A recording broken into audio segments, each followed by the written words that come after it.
Hi everyone, আবার কিছু কথা তোমাদের সঙ্গে শেয়ার করতে চলে আসলাম। কেন বলো তো, ফেসবুক প্ল্যাটফর্মে না এখন একটা জায়গায় এসে গেছে যেটা মনের কথা একটু শেয়ার করা যায়। যাই হোক, এই বিড়ালের কিউট কিউট দুটো বেবিকে দেখছো, একসঙ্গে পাশাপাশি ঘুমাচ্ছে। এরা একসঙ্গে খাচ্ছে, উঠছে, বসছে, সব কিছু। শুধু এরা কেন, মানুষও তাই করে।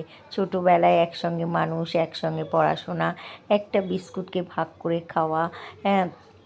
তো তারপরে বড় হয়ে গেলে এত ভেদাভেদ, এত সব জায়গা জমি নিয়ে লড়াই, কেন, কিসের জন্যে, এটাই না ভেবে উঠতে পারি না।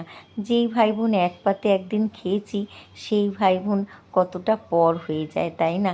যাই হোক, তোমাদের সঙ্গে একটু মনের কথা শেয়ার করি, তাই জন্যেই করলাম। আর কালকে না আমাদের পাড়ার এক কুকুর না অ্যাক্সিডেন্ট হয়েছে, পরশুদিন রাত্রে হয়েছে। নাক মুখ দিয়ে প্রচণ্ড ব্লিডিং হচ্ছিল।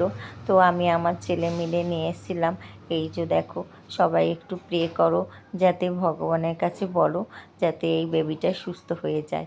তো তোমাদের কাছে এই জন্যই বলা, আরও এর আগে একটা বেবি তোমাদের ভালোবাসা এবং আশীর্বাদে এবং ভগবান তো সাথে আছেই, বেবিটা না সুস্থ হয়ে গেছে। তাই জন্যে আবার তোমাদের একটু দেখালাম।